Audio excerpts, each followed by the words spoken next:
Welcome to the Set 3 Timpani tutorial for junior high school. The very first part of this etude really hinges on the fact that we can establish a smooth roll and it crescendos both times. We have piano to mezzo forte, piano to mezzo forte. Now remember students, this is an opportunity for all of the band directors and judges to compare how you do in those two phrases. So be as consistent as possible.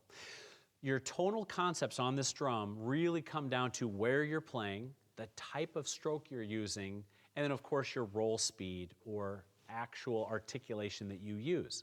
So Jace, could you please show us the roll speed we crescendo to in the first two bars? And I want you to watch, students, how he starts at a certain slow speed, he crescendos to the second bar, and the third bar is slow, and he increases his speed to the release both times. So not only watch how he's playing, but pay attention to his hand speed in the rolls.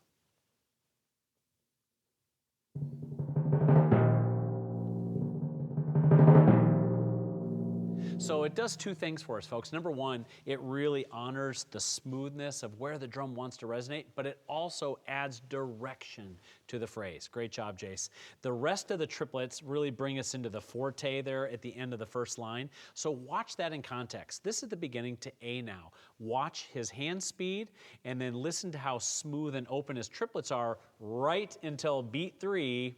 3 to 1, then he's going to be really angular about that dotted 8/16. He's going to jerk that rhythm so it's really clean. 3 to 1, letter A.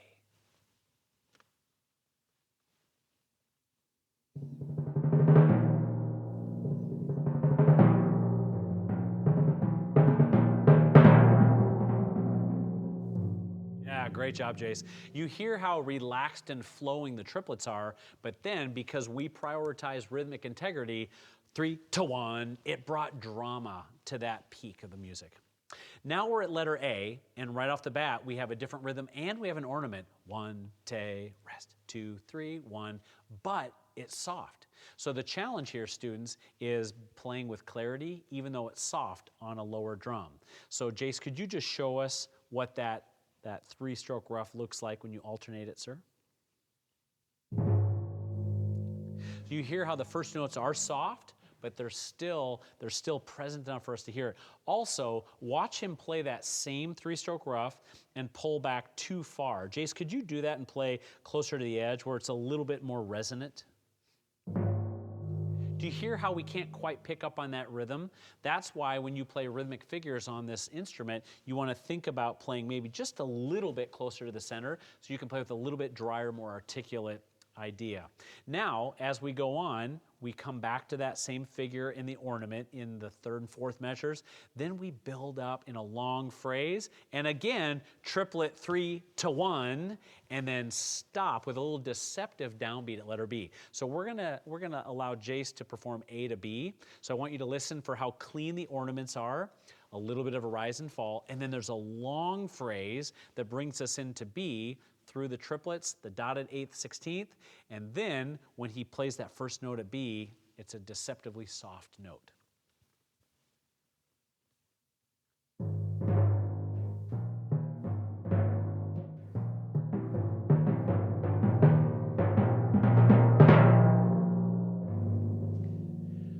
And that note is meant to ring, so he went to that B flat, and then he snuck in with the A flat there at letter B. Great job, Jason. Now we're going to move on. Letter B to letter C has similar challenges to the beginning, except they are really based on a different pitch set. So we are crescendoing, this time piano to mezzo forte again, just on different drums. So remember, when you adjust your hand speed for the different drums, it's based on the tension of the head. So a soft roll, in fact, let's show them, Jace. Can we play a soft roll on the 32? Now watch how truly slow his hands have to go to play soft. Now, he's going to play that same roll speed way up on the 26, and you're going to hear that it's too slow. It should sound like a rhythm if he does it correctly. Perfect. So that's why your ear tells you the ultimate hand speed. So for Jace to play soft on that 26-inch timpano, why don't you go ahead and adjust your hand speed. Start at the wrong speed that you use for the 32, and then slowly increase your hand speed until it starts to hum.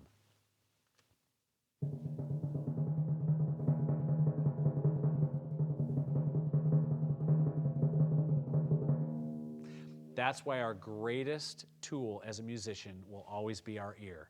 What is the sound that you'd like to give to your audience?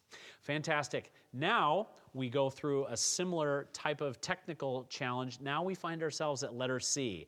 Now we have very big, bold quarter note triplets.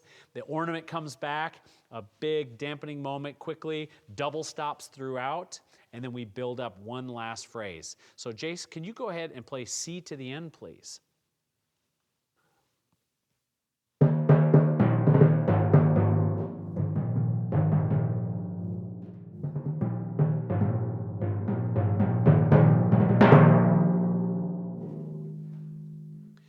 Did you hear how Jace left the E flat to ring, 3 and a 1, letting that ring, and when he's satisfied that that has been a full measure's worth, then he muffled it and then went to the other drums. So that's the priority, is muffling the last drum that we all hear.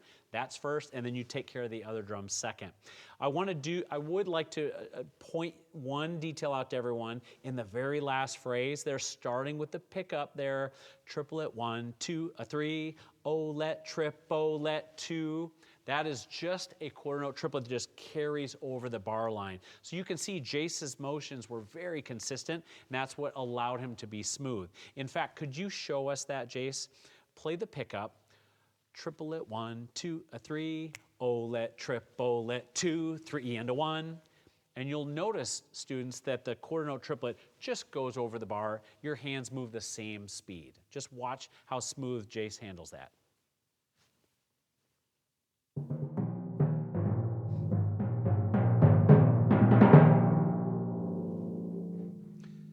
Fantastic.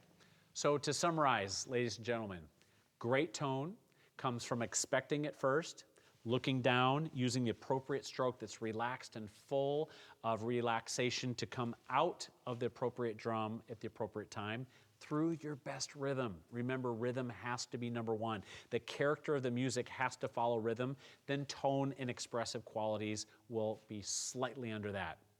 Jace, great preparation throughout this A2, some fun technical challenges for everyone. Well done, Jace. Excellent job.